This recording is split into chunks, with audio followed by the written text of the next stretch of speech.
Вести на Канал 8, добродојдовте. Општина Кочани и непрофитната компанија Нула отпад од Скопје организираа еколошка едукација за учениците од основните училишта за правилен третман на опасниот отпад. Едукацијата е дел од активностите за одбележување на денот на планетата Земја, а тема беше селектирањето и собирањето на отпадните батерии како опасни загадувачи на животната средина. Едукативна еколошка кампања за правилна селекција на опасниот отпад реализираа Општина Кочани и Друштвото за управување со отпад Нула отпад од Скопје, а во рамки на одбележувањето на Меѓународниот ден на планетата Земја 22 април. Со едукацијата беа опфатени учениците од прво до трето деление во 6 основни училишта, како и децата од големата група во градинките од Општина Кочани. Преку креативни активности, најмладите учеа за селектирањето и начинот за постапување со опасен отпад, како и за воспоставување систем за управување со отпадни батерии во садови за рециклирање во училиштата, градинките и во сите поважни институции во општината. Целта на кампањата е најмладите да осознаат дека овој отпад навидум изгледа како нетоксичен, но неговото неселектирање и мешањето со комуналниот и другиот отпад од домакинствата, несоодветното третирање, уништување и депонирање доведува до испуштање тешки метали во воздухот, водата и почвата. Од непрофитната компанија Нула отпад информираа дека краткоречни решенија и резултати нема во на што сега се работи. Активностите во училиштата и градинките ги спроведуваат континуирано од самите почетоци и така ќе се продолжи. Ефектите се гледаат веднаш по направените едукации, со оглед што децата се екоамбасадори кои наученото го пренесуваат дома на родителите и во своето поблиско окружување, додека вистинските резултати можат да се очекуваат на долг рок со креирање нови генерации со висока еколошка свест. За да не изостане еколошкото образование во услови на пандемија, кога воспитно-образовниот систем е дигитализиран, непрофитната компанија Нула отпад подготви дигитална онлайн екоедукација за основните училишта и градинките. Во рамки на одбележувањето на 22 април, денот на планетата Земја, во училиштата во Кочани се реализираа повеќе активности за разубавување и озеленување на непосредната околина. Со низа активности детската градинка Павлина Велјанова го одбележа 22 април, денот на планетата Земја. Со рачни изработки од пластелин и цртежи, дечињата ја слика и представија планетата Земја, онака како што тие ја замислуваат. Децата од големите групи од детската градинка Павлина Велјанова во сите објекти со низа активности го одбележаа 22 април, денот на планетата Земја. Со рачни изработки од пластелин и цртежи, дечињата ја сликаа и представија планетата Земја онака како што ја замислуваат. Во текот на овој месец реализирани се повеќе активности во рамки на одбележувањето на денот на планетата Земја. Големите групи во сите објекти имаа повеќе активности преку кои игра, истражува, а секако и научија како да допринесеме во загадувањето на биосферата. Креиравме виртуелна табла, Padlet, на која што учителките во текот на овој месец ги постираа своите активности, работејќи ги, практикувајќи го холистичкиот пристап и целфатеност на сите развојни аспекти. Padletот е поврзан со настан на Edwinning платформата, со што се вклучиме и придаваме европска димензија на овој настан. Ги вклучивме нашите проект партнери од Еразмус проектот, а воедно денес со децата од Шведска, Грција, Турција, Романија и Италија по повод роденденот на планетата Земја се вклучивме во активноста предизвикот на Јерусалема танцот. Додека пак со дечињата од Турција, Грција, Литванија и Унгарија денес ги доделуваме наградите од претходната година за нашите екохерои, кои што заедно со своите семејства дадоа голем допринос во зачувувањето на нашата зелена околина. Вклучени сме исто така во ГРОУ програмата, при што цела пролет имаме за активност да ги наблюдуваме дрвјата што се во нашата околина. Реализирана исто така е и активноста Едно капаче, една надеж. Сите овие активности се поддржани од Министерството за животна средина, Министерството за образование, Министерството за труд и социјална политика, како и повеќе приватни фирми. По повод денот на планетата Земја, Општина Кочани организираше акција за расчистување на дивите депонии на повеќе локации во непосредната околина на градот. Со тоа е упатен и повик до граѓаните за совесно однесување кон јавната чистота. Неопходна е поголема грижа кон јавната чистота и подигнување на свеста за поздрава животна околина кај сите граѓани. Токму на меѓународниот ден на планетата Земја, комуналните служби на општина Кочани реализираа акции за расчистување на дивите депонии на неколку локации во градот. Механизација на комуналното предпријатие Водовод отстрануваше отпад што е натрупан во непосредна близина на фабриката за вода. Градоначалникот Николчо Илиев порача дека на тој начин уште еднаш треба да се сврти вниманието на граѓаните за значењето на животната средина и будење на еколошката свест кај сите граѓани. Неодговорното однесување доведува до климатски промени, до појава на ефект на стаклена градина, глобално затоплување, како и исчезнување на многу растителни и животински видови. Поради тоа, општината секојдневно се соочува со нови депонии, поради што е упатен повик да проработи свеста и совеста кај граѓаните, а отпадот да не се исфрлува каде било. Одговорните од општина Кочани оценуваат дека дивите депонии представуваат голем проблем за локалната средина.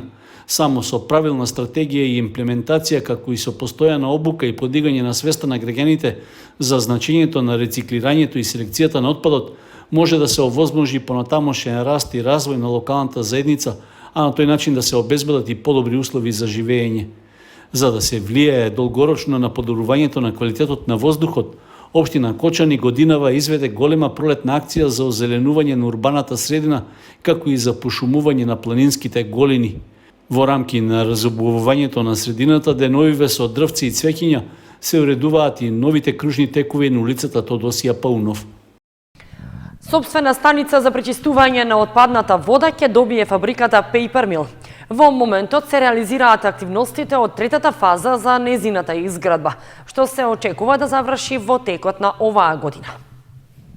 Фабриката Paper Mill ја почнува третата фаза за изградба на собствена пречистителна станица за отпадната вода, за што досега се инвестирани околу 450.000 евра.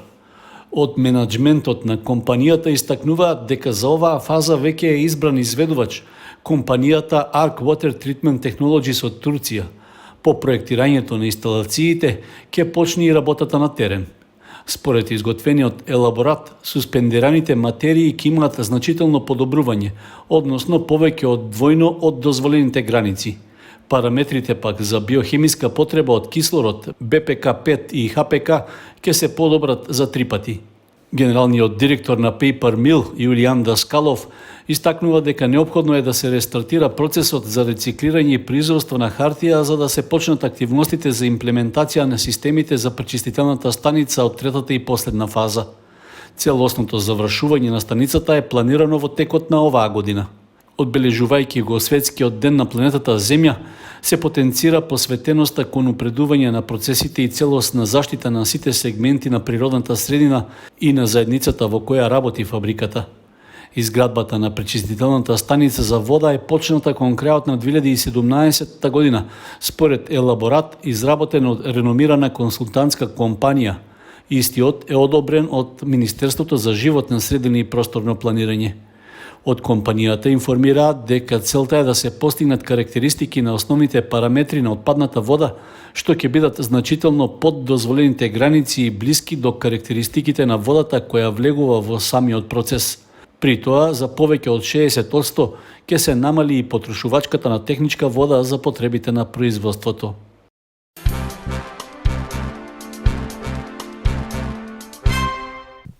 Полицијата во Кочани и понатаму работи на расчистување на настаните поврзани со инцидентите во населбата Трајаново Трло. Поднесени се неколку кривични пријави против лицата кои биле учесници во овие настани. Инцидентите во Трајаново Трло ќе добијат и судска завршница. Од Кочанската полиција информираат дека се поднесени кривични пријави против неколку лица заради тепачките во населбата. Одделението за внатрешни работи од Кочани до основното јавно обвинителство поднело кривична пријава против 23-годишниот АВ поради постојање основи на сомнение дека сторил кривично дело за грозување со опасно орудие при тепачка или караница. Пријавеното лице на 11 април околу 19 часот и 30 минути во близина на неговата куќа Со вклучена моторна пила се заканувал дека ќе ги нападне НН и уште неколку лица. Исто така, полицијата расчистила уште еден случај поврзан со инцидентите што се случија истиот ден во Кочани. Одделението за внатрешни работи до обвинителството поднело кривична пријава против 20-годишните НН и АН и двајцата од Кочани. Против нив постојат основи на сомнение дека сториле кривично дело тешка телесна повреда. Пријавените на 11 април околу 20 часот на улицата 203 во Кочани го пресретнале МВ и физички го нападнале со дрвен предмет.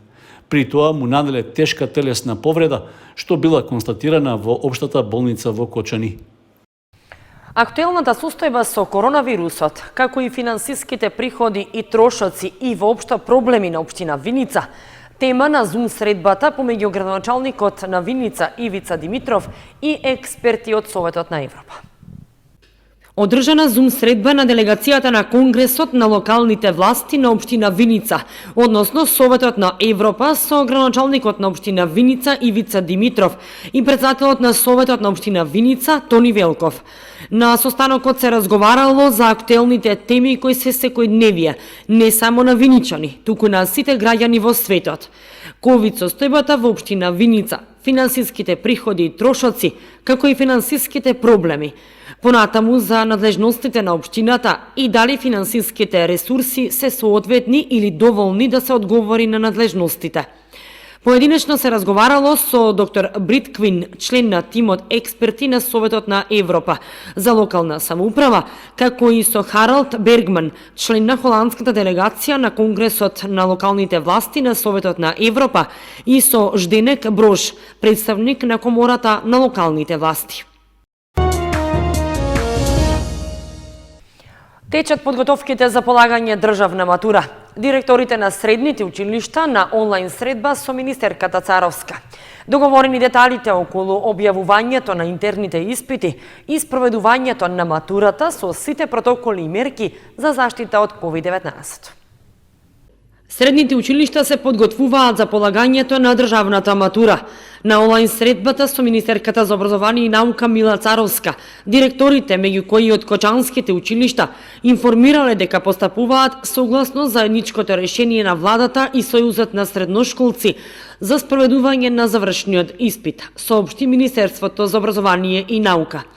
Најголем дел од училиштата веќе ги објавиле интерните испити. Уште еднаш се повикани да се исполнат сите договорени елементи од матурата, затоа што тоа е во интерес на учениците, рече министерката Царовска. Министерството за образование и наука подсетува дека матурските предметни комисии имаат обврска да подготват испитни задачи по секој предмет и да ги објават најдоцна 3 седмици пред полагањето. Од тие испитни задачи потоа се изготвува тестот за интерните испити. Директорите на средните училишта информирале дека целосно ќе бидат спроведени сите безбедносни и заштитни мерки за полагање на матурата. Тие информирале Царовска и за текот на наставата и за други активности поврзани со воспитно-образовниот процес.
Почитувани, со прогнозата за времето ги завршуваме и овие вести на Канал 8. Останете и понатаму со нашата програма. Довидување.